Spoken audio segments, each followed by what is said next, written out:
क्या हमारा जो नेक्स्ट टॉपिक होने वाला है वो क्या होने वाला है? IBS, that is irritable bowel syndrome.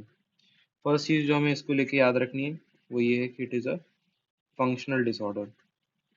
ठीक है, it is a functional disorder and इसमें कोई भी तरह की there is no infective reason, structural reason या बायोकेमिकल रीजन, ये सब चीजें नहीं है। ठीक है, कोई भी ये इन सब चीजों की एब्सेंस में अगर हमको दो चीजें देखने को मिल रही है, एक होता है रिकरेंट या फर्स्ट टाइम में तो एब्डोमिनल पेन ले लो बस, abdominal pain and altered bowel habit. जब ये दो फीचर्स हमको मिलते हैं in absence of infective structural और बायोकेमिकल कॉज, देन हम क्या बोलते हैं? We call it as IBS। अब दूसरे डिसीजेस के कंपैरिजन में इसको समझने की अप्रोच हमारी थोड़ी अलग होगी। जैसा कि मैंने यहाँ पे बताया, पहले मैं क्लिनिकल फीचर्स को लेके ही चलता हूँ because they are part of definition only, तो वहां से हम चलते हैं। जो एब्डोमिनल पेन होता है ये रेडिएट करता है टुवर्ड्स द लोअर एब्डोमेन। ठीक है, लोअर एब्डोमेन की तरफ जाता है। लोअर एब्डोमेन में भी जो लेफ्ट इलियक फोसा या राइट इलियक फोसा होता है उस साइड जाएगा, हाइपोगैस्ट्रियम साइड जाएगा। ठीक है, इसके कुछ एग्रीवेटिंग फैक्टर होते हैं। ठीक है, एग्रीवेटिंग फैक्टर क्या होता है? जैसे कि कोई भी तरह का इमोशनल स्ट्रेस हो गया, ठीक है, या फिर पुअर स्लीप हो गई, या पुअर इनटेक ऑफ फूड हो गया। ठीक है, जैसे कि कोई फैटी फूड ले लिए हैं ज़्यादा, या जो गैस प्रोड्यूसिंग फूड्स होते हैं जैसे अल्कोहल हो गया, कैफीन हो गया, ये सब लेने के बाद में। ठीक है, रिलीविंग फैक्टर्स क्या होते हैं? रिलीविंग फैक्टर्स होता है डेफिकेशन, ये बहुत इंपॉर्टेंट है। डेफिकेशन या फिर फ्लैटस पासिंग, ये रिलीविंग फैक्टर होते हैं। जब हम अल्टर्ड बाउल हैबिट्स के बारे में बात करते हैं तो इसी बेसिस पर अपन एक्चुअली IBS का क्लासिफिकेशन भी करते हैं कि IBS-C है मतलब कॉन्स्टिपेशन प्रीडोमिनेंट है, IBS-D है मतलब डायरिया प्रीडोमिनेंट है, IBS मिक्स्ड है, इसका मतलब दोनों टाइप के फीचर्स देखने को मिल रहे हैं, और एक होता है IBS-U, दैट इज अनक्लासिफाइड। उसका मतलब होता है कि हम इन तीनों सब टाइप्स में उसको नहीं डाल पा रहे हैं, कुछ ऐसा बाउल हैबिट्स हैं उसके। ठीक है, अब डायरिया को अगर हम थोड़ा सा इलेबरेट करें तो डायरिया में क्या होता है? डायरिया इज बेसिकली हाई मतलब increased frequency, low volume,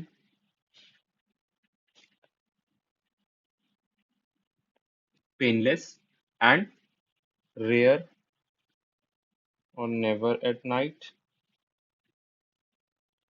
and gives a sense of incomplete evacuation. ठीक है, ऐसा पेशेंट को फ्रेश होने के बाद भी लगता है कि नहीं यार पेट में कुछ रह गया है, ढंग से पास नहीं हुआ है स्टूल, है ना, भरा भरा सा लगता है थोड़ा, ये होता है। कॉन्स्टिपेशन के साथ में ये रहता है कि इसमें पैलेट लाइक की स्टूल पास होती है, पैलेट लाइक, वो भी कैसी? पेंसिल हो गया, ठीक है, या फिर रिबन टाइप की, है ना। और हो सकता है कि इसके साथ में क्या एसोसिएटेड हो? प्रोक्टैल्जिया। प्रोक्टैल्जिया मतलब समझते हैं ना, रेक्टम पे या एनस पेन। ठीक है, जनरली कोई एनस पेन के साथ में आता है तो हम क्या सोचते हैं कि अगर ब्लीडिंग भी है तो हेमोरॉइड्स, या सिर्फ पेन है तो एनल एब्सिस एंड क्या बोलते हैं, एनल फिशर, ये सब चीज़ें होंगी। बट ये एनल पेन का भी एक कॉज हो सकता है। ठीक है, यहाँ से याद रखना है। एंड जो इसी के साथ में एक और चीज़ हम समझ लेते हैं, that abdomen can be distended also. ठीक है, पेन तो है ही, प्लस एब्डोमेन डिस्टेंडेड भी हो सकता है। Why? Because of gas production. ठीक है, फ्लैचुलेंस वगैरह हो जाती है। ठीक है, एंड बेल्चिंग वगैरह हो गई, ये इंक्रीज होता है जनरली। प्रोस्पैंडियल टेनिसमस बोलते हैं ना, कि ऐसा कि पेट पूरी तरह से खाली नहीं हुआ है, एग्जैजरेटेड गैस्ट्रोकोलिक रिफ्लेक्स के कारण ये सब चीज़ें हो सकती हैं। ठीक है, तो ये हो गया। बेसिकली याद रखना है कि डिस्टेंडेड जो है एब्डोमेन है। ठीक है, एक्स्ट्रा इंटेस्टिनल सिम्टम्स भी हो सकते हैं, जैसे कि हेडेक हो जाएगा, पेन हो जाएगा, बैक पेन हो जाएगा, फटीग है, माइल्जिया है। ठीक, बट उतना हम उसको नहीं लेके चलेंगे। हाँ, साथ में एसोसिएटेड नॉजिया वॉमिटिंग तो है ही। फिर सबसे फेवरेट क्लिनिकल सिम्टम से कुछ नहीं समझ में आ रहा तो नॉजिया वॉमिटिंग लिख दिया, गैस्ट्रो की प्रॉब्लम में कहीं ना कहीं तो लग ही जाएगा। और क्या होता है, थोड़ा सा और पढ़ लेते हैं क्लिनिकल बुक्स तो हम बोल देते हैं डिस्पेप्सिया होगा। ठीक है। और अगर और थोड़ा सा बोलना है तो हार्ट बर्न भी बोल सकते हैं। ठीक है।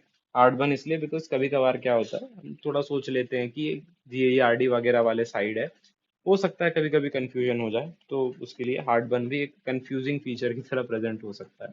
ठीक है। अब ये समझ में आ रहा होगा कि यार ये फीचर्स पहले बता दी है डेफिनेशन का बोल के, तो पैथोफिजियोलॉजी कहाँ गई। एक्चुअली पैथोफिजियोलॉजी जो होती है ना, वो इसी दो आइडियाज के अराउंड होती है, कि मैं सबसे पहले कोशिश करता हूँ, कोई सच पर्टिकुलर इसकी पैथोलॉजी नहीं होती है ना, बट लोगों ने कोशिश करी एक्सप्लेन करने के लिए कि क्या रीजन हो सकता है। सबसे पहले हम आ जाते हैं एब्डोमिनल पेन पे। ठीक है। तो एब्डोमिनल पेन का अगर मैं थोड़ा बहुत कोशिश करूं, तो उसके लिए उन्होंने बोला है कि एक हो सकती है visceral hypersensitivity as a cause. तो visceral hypersensitivity as a cause क्या बोलता है, कि there is a visceral stimulation. ठीक है। विसरल स्टिमुलेशन, जैसे कि इंटेस्टिनल डिस्टेंशन वगैरह हो गया, और there is a increased sensory response, जिसके कारण क्या होता है हमको पेन फील हो रहा है। ठीक है। वो हो सकता है। फिर एक चीज होती है that is called central neural dysregulation. ठीक है, बस नाम ही इंपॉर्टेंट है।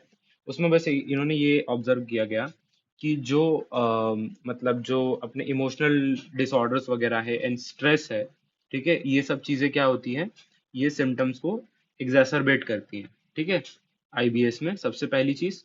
दूसरी चीज, एमआरआई में जब उन्होंने देखा, तो ये देखा कि जो डिस्टल कोलोनिक क्या बोलते हैं स्टिमुलेशन होता है, डिस्टल कोलोनिक स्टिमुलेशन होता है, वो बेसिकली क्या करता है, mid cingulate mid cingulate cortex को एक्टिवेट करता है। ठीक है।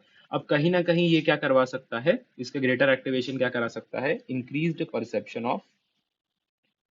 परसेप्शन ऑफ विसरल पेन हो सकता है। ठीक है। ओवरऑल ये हो गया। अब साथ में एक चीज ये हो गई, ठीक है, एक ये वाला पार्ट अपना कंप्लीट हो गया। एक मैंने बताया था अल्टर्ड बाउल हैबिट्स, तो उसके लिए क्या हो सकते हैं, GI, gastro gastro intestinal motility problems हो गई,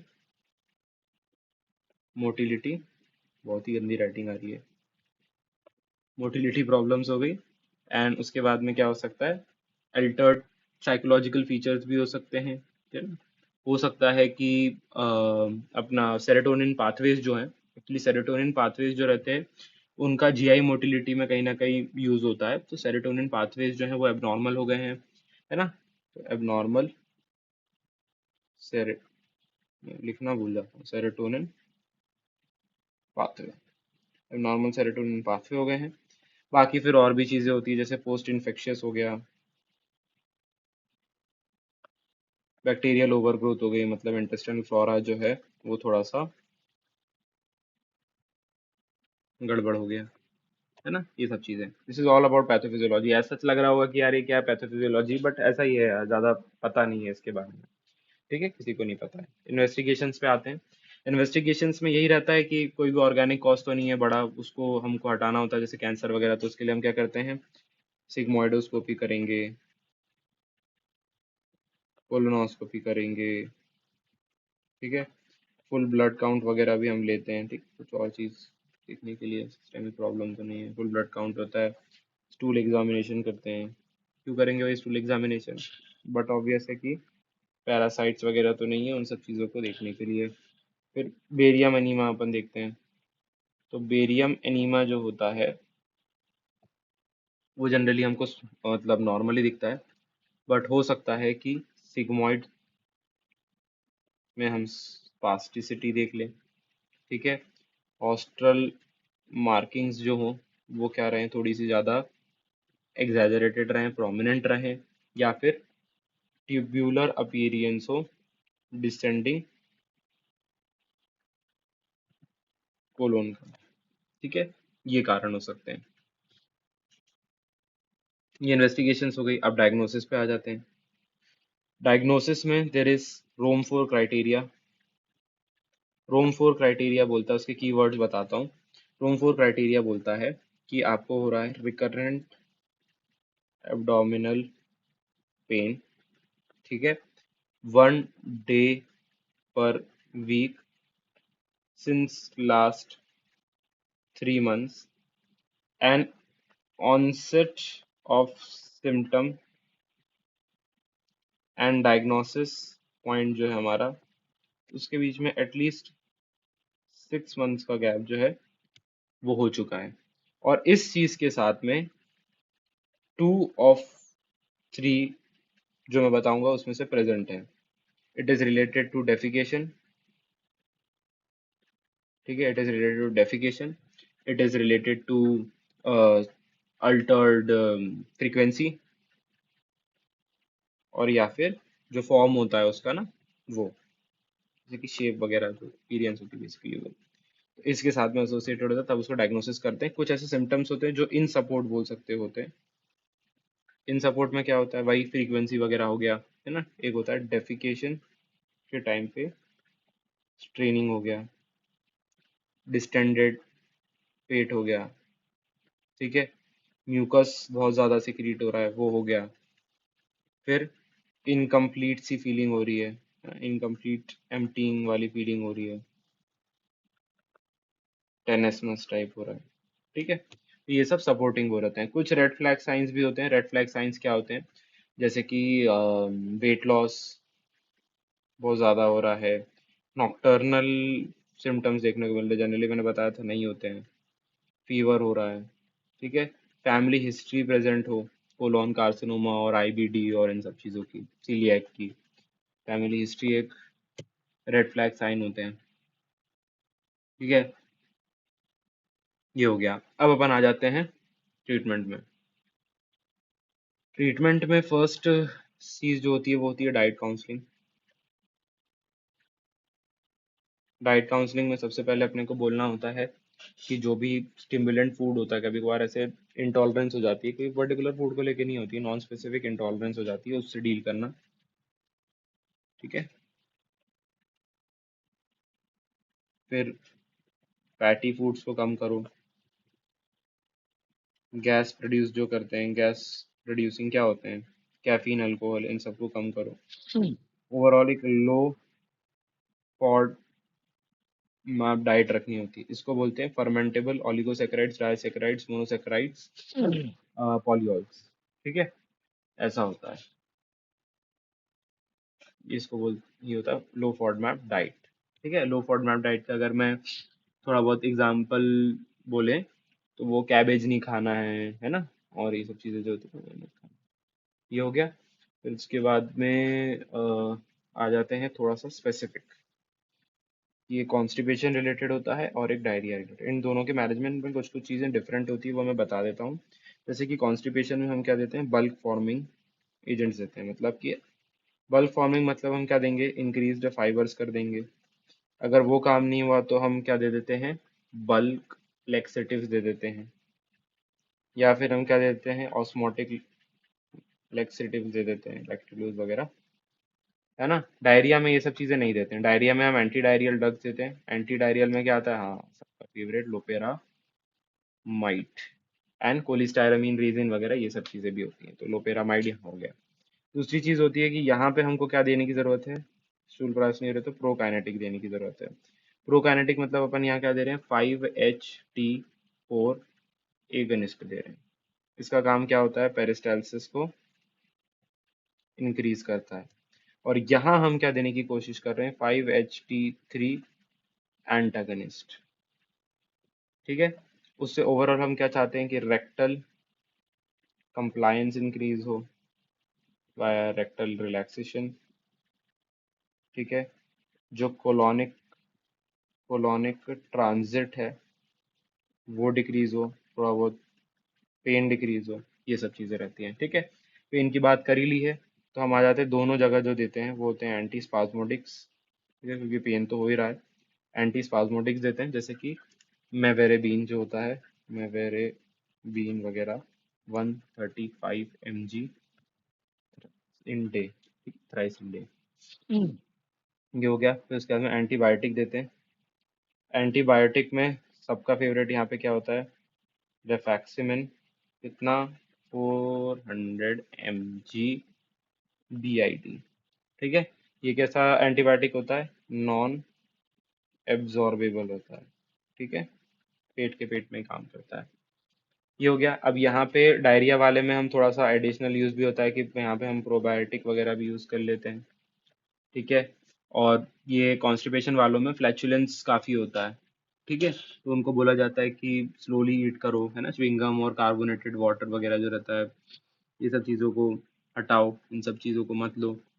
कहीं कहीं इंट्रैक्टेबल सिम्टम्स होते हैं तो इधर ट्राइसाइक्लिक एंटी डिप्रेसेंट्स भी दे देते हैं, एमिट्रिप्टाइलिन और ये सब चीज़ें, है ना। फिर एक और चीज़ें होती है, एक होता है यहाँ पे लूबिप्रिस्टोन।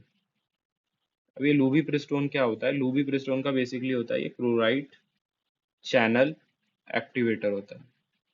ठीक है, तो वही होता है बेसिकली कि जो सोडियम है और वाटर है वो क्या करेगा, इंटेस्टाइन में आएगा और ओवरऑल बॉल फंक्शन को इम्प्रूव करेगा, यहाँ पे स्टूल पास करवाएगा। ठीक है, तो बस इतना ही था। आईबीएस थोड़ा सा छोटा टॉपिक था, है ना। सबसे पहले अपन ने क्लिनिकल फीचर्स से थोड़ा बहुत आइडिया लेने की कोशिश करी, फिर उसके बाद में, है ना, क्लिनिकल फीचर्स से आइडिया लिया, यहाँ पे पहले डेफिनेशन समझी, फिर मैंने एक्सटेंशन और ये सब चीज़ें समझाई, है ना। फिर रिकरेंट abdominal पेन और ये डायग्नोस्टिक क्राइटेरिया जो रोम 4 क्राइटेरिया होता है वो समझाया।